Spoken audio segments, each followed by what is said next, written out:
Today's video is on the disk method. It also encompasses the washer method, and we'll talk about that as we move along. Tomorrow's video will be on the shell method, which is another way of doing volumes from solids of revolution. But we'll talk about when to use each method as we move on. Today, we're going to talk about the disk method.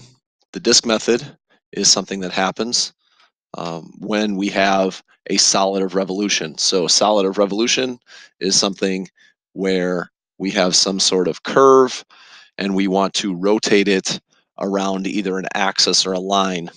So let's say, for example, I have this curve f of x and I want to rotate it or revolve the entire curve around the x-axis.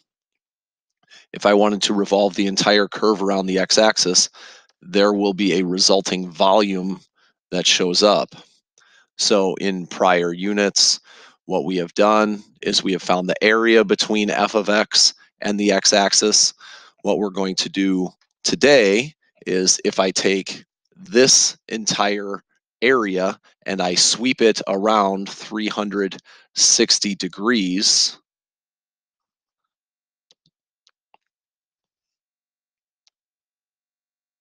there will be a resulting volume that goes along with it. So it should look something like a vase when we're all done. And obviously, this is not the greatest drawing in the world, but you kind of get the idea. You take this curve, you sweep it around 360 degrees. It does not really matter whether you go counterclockwise or clockwise because you'll end up with the same resulting figure. One thing that you do need to be aware of is that in the disk method, we are slicing our figure perpendicular to the axis of rotation. And what happens when we slice our figure perpendicular to the axis of rotation is we find out that all of our cross sections are circles.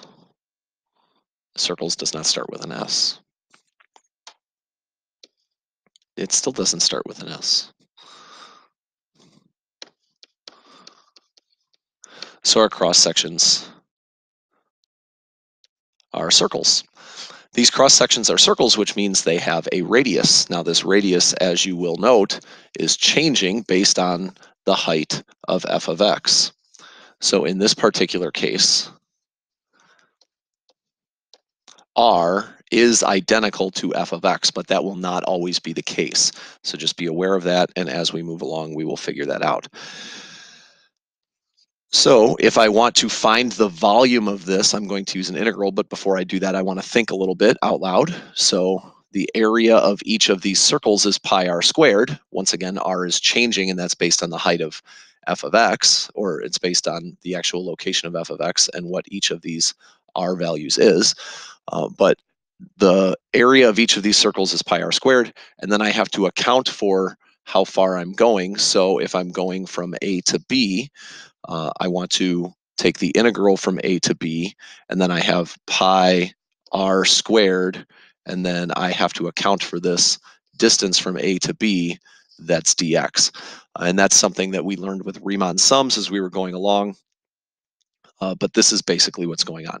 And in this particular case, I would replace r with f of x because f of x is exactly the length of r in this problem. So if I wanted to find the volume of this in this problem, I would say pi times the integral from a to b of f of x squared dx. The disk method, once again, is what you use when we are having cross sections that are perpendicular to the line of rotation. There are two different things that happen with these types of problems where we will use perpendicular cross sections that are circles. They are disks, and that's like the problem that we just did. Or we have washers, and washers are what happens when we have, for example, a function f of x and then another function g of x, and we want to find the volume of the area between these two curves when that is rotated or revolved around a line. What you're finding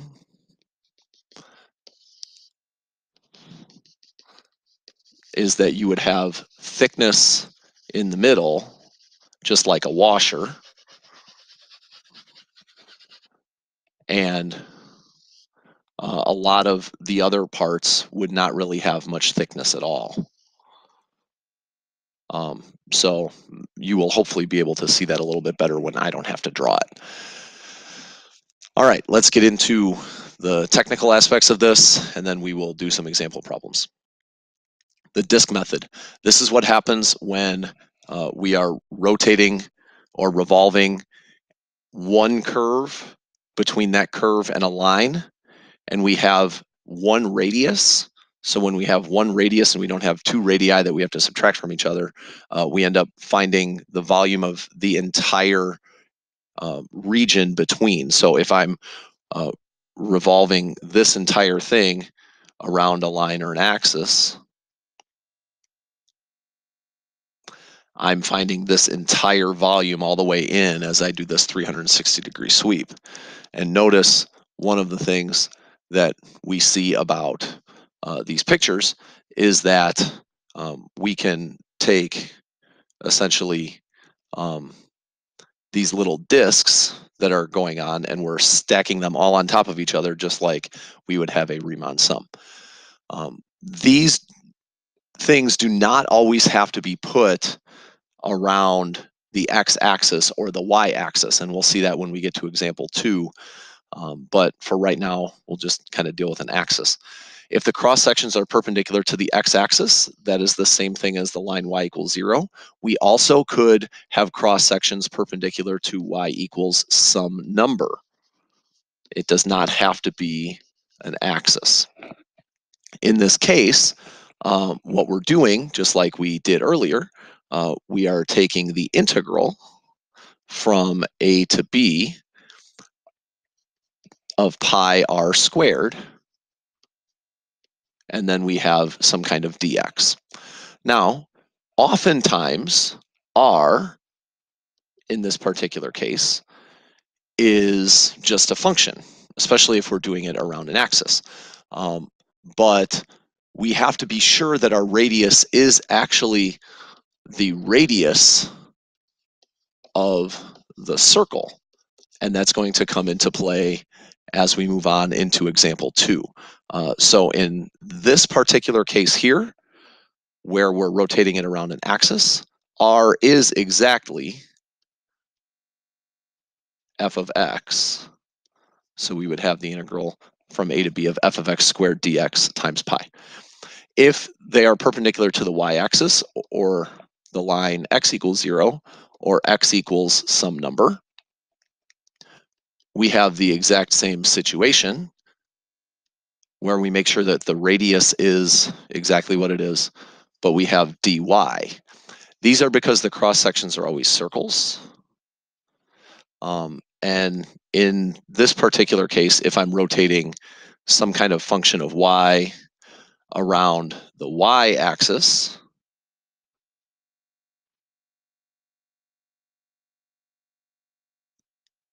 and I have something that kind of looks like a bowl or something, this would be f of y in the spot where there's r. So it would be f of y squared. But that's not always the case, and we will show you what's going on as we move along. Okay, the washer method is what happens when we have two functions. And when we have two functions, and we're just finding that little area in between those two functions, and then we sweep that area in a 360-degree, basically sweep around an axis or a line in order to find a volume, what we end up with is a picture that looks something like this, where all the way around there is some kind of thickness to it, but there is a hole on the inside. And when we get to problems 4 and 5, and actually problem 3, we will be able to see things with washers. Before we write things in the box, I'm going to talk about what's actually happening in this particular problem. In this particular problem, when I rotate this, what I'm actually doing is I'm rotating this entire thing, which is going to be a radius of f of x. So that is pi times the integral from a to b of f of x squared dx. Remember, it's squared because pi r squared is the area of a circle.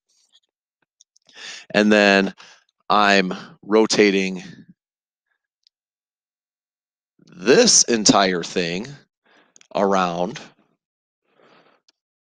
and I'm subtracting it. So it's pi times the integral from a to b of g of x squared dx. And so what happens when I subtract the green from the red is I end up getting just this small section that ends up being rotated around, and it's an entire volume.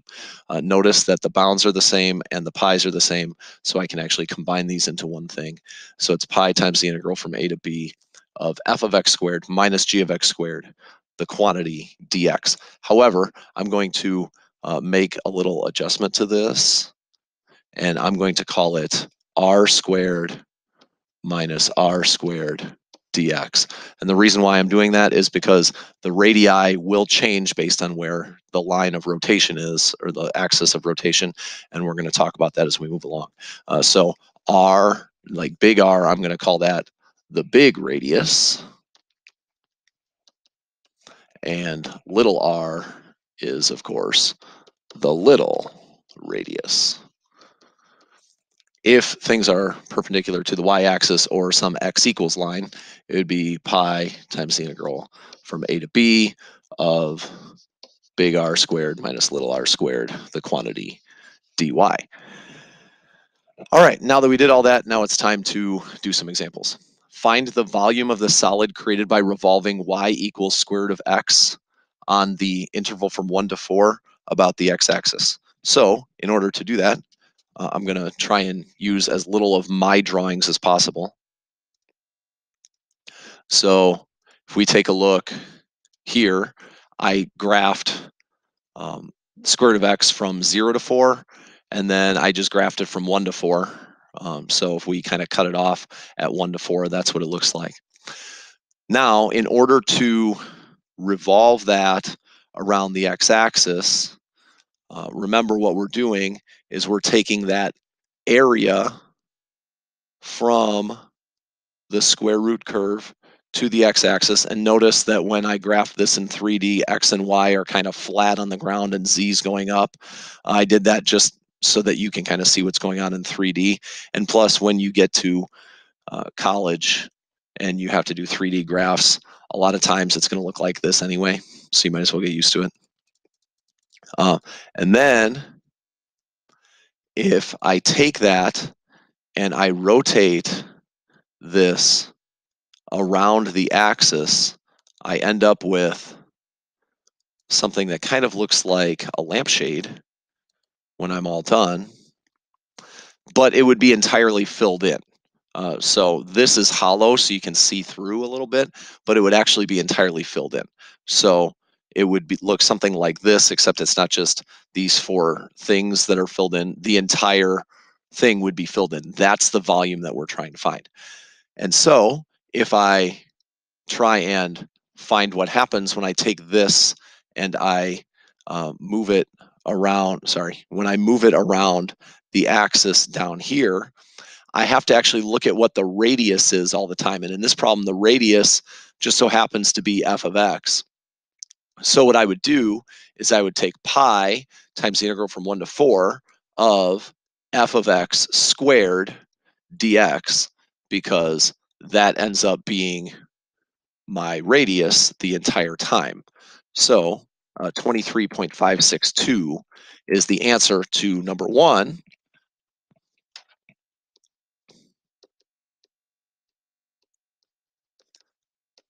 And that's because if I take pi times the integral from a to b, a is 1 and b is 4 in this problem. So once again, that's not what the curve looks like. If I graph the square root function, what's going to happen is my radius is at all times f of x, and then when I rotate it around, it's going to look kind of like a lampshade as I move along. So that's square root of x squared dx. This problem you can actually do by hand because you should know how to take the integral of x dx. You would end up getting, and I'm going to again do this in the interest of time, but this is 15 halves times pi, but you can do that by hand. Now, in example 2, what happens if I rotate this around the line y equals 4? Now, that ends up making everything totally different, and we're going to go back to Desmos and kind of see what's going on. So, if I rotate this around the line y equals 4, my radius changes completely. So, instead of this looking like that, where my radius is exactly the height of f of x, I'm trying to find out what happens when I rotate this area around the line y equals 4. So if I look at the radius is totally different than when it was here. The radius is now 4 minus f of x. So if I look at the height of my green area from x equals 1 to x equals 4, my height completely changes. The height is now 4 minus f of x, and I'm going to call that the radius of my circle. So if I'm looking at the rotation, when I rotate this around, it's going to now, again, kind of look like a lampshade. But when it looks like a lampshade, the smaller part is now going to be on the right side, and the wider part will now be on the left side, because when I'm looking at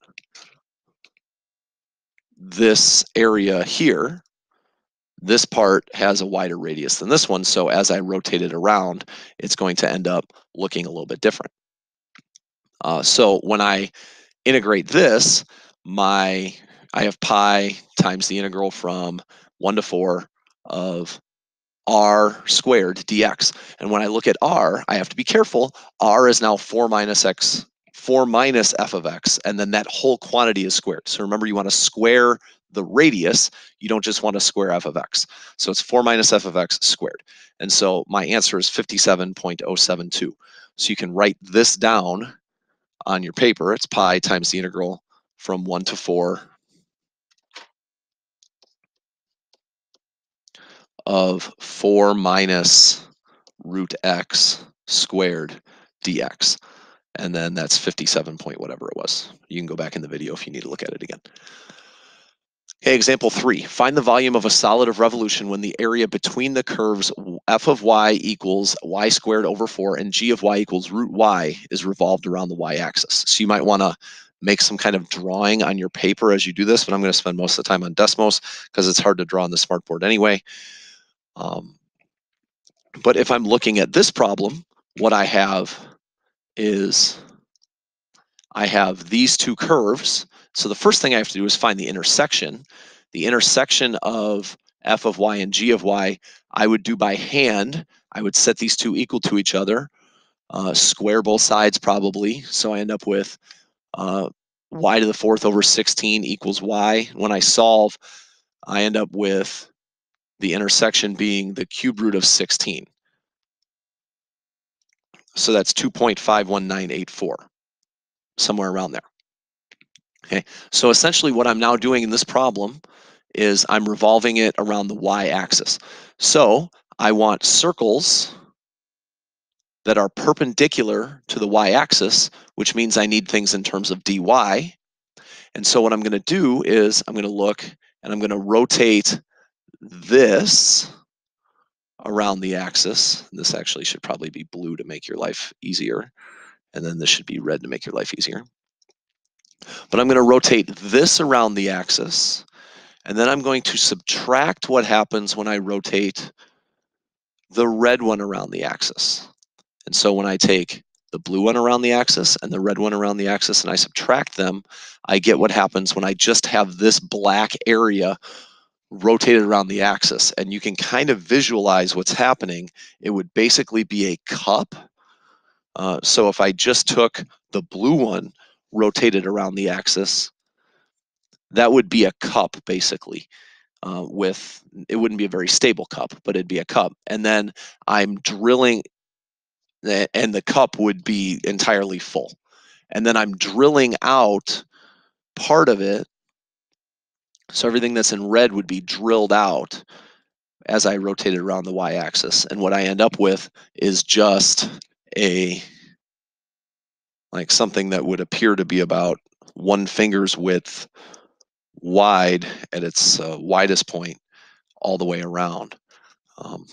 So that's kind of what is going on as I rotate this around the axis. But in order to find that volume, what I'm going to do is I'm going to take the big radius squared, and the big radius is going to be g of y because that's my furthest curve out from the y-axis.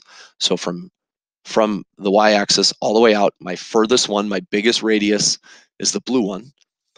So that's going to end up giving me g of y squared, and then I'm going to subtract f of y squared because that's subtracting the smaller radius, which is y squared over 4 in this case. So then I do pi times that, and I end up with 5.984 as my answer. So this is what you'd write down for number 3, what's going on there. And I'll try and draw something real quick.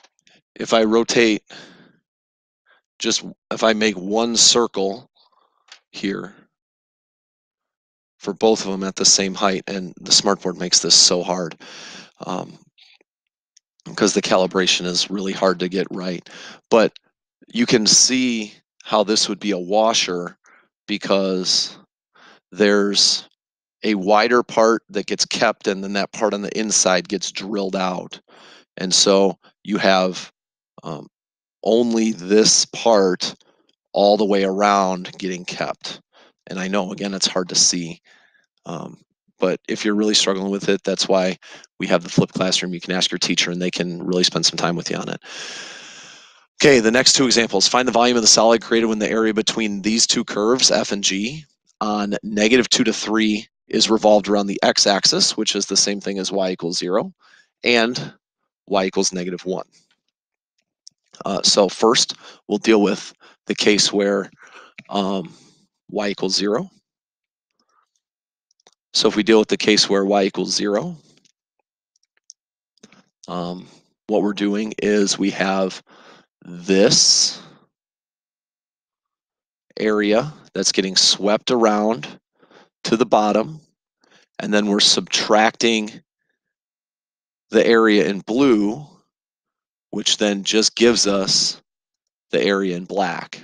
And then that area gets swept around and it forms some kind of solid with a hole in the middle. Now this hole is actually pretty easy to draw. The hole in the middle has a constant radius the entire time. So that's actually kind of easy to draw. This actually, it kind of looks like a sideways nuclear plant, the way that you would think of a nuclear plant from maybe The Simpsons or something. It looks kind of like that, except there's a hole drilled out in the middle. And so if I want to find the integral, I would do the integral from -2 to 3 of my big radius is going to be f of x, because it's going from f of x down to 0. And then my small radius is g of x. And then that,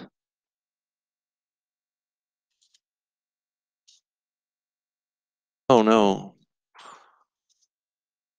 my parentheses were not wanting to listen. dx. So I'd end up with 63.513 as my volume of this going all the way around. Then I have the second case is what happens if it's going all the way down to -1. So if I'm rotating it around the line y equals -1, Let's make that purple. If I'm rotating it around the line y equals -1, notice that the hole ends up getting bigger. So the hole ends up getting a lot bigger between the blue and the purple. And so that means that even though this area is the same, it's getting swept out over a larger distance. And so my washer should end up with more volume. And so that's going to be pi times the integral from -2 to 3. And this is where we have to really be careful, because my big radius is now no longer the length of f. It is now the length of f, oops, plus 1. So as you see, it's f, and then I have to add 1, which is kind of the same thing as f of x minus -1, which should make sense because it's being revolved around y equals -1. So my distance is going to be from top to bottom, f of x minus -1, which is the same thing as f of x plus 1. That is my big R. So that is going to have to be squared. That entire thing must be squared. So if I'm writing it out, it's 0.1 x squared plus 2 plus 1, which ends up being 0.1 x squared plus 3. That ends up being squared. So this is now my new R, 0.1 x squared plus 3. If I'm looking at G in this problem, G is now no longer just 1. G is now 2 because it's going all the way down to -1. So G is not actually 2, but the radius that's associated with G is now 2. So if I'm looking at the G of x radius, or little r, that's going to be 2 squared. So little r squared will now be 2 squared. So if I'm going to do pi times the integral from a to b of big R squared minus little r squared dx, I have to be careful. I have to make this 0.1 x squared plus 3 squared, and then I'm going to subtract 2 squared dx. Then this is likely a calculator problem because of the decimals and everything. It's not like it's mandatorily a calculator problem, but it probably would be a calculator problem on the AP test. Problem 4, this is what the washers look like. As you can see, the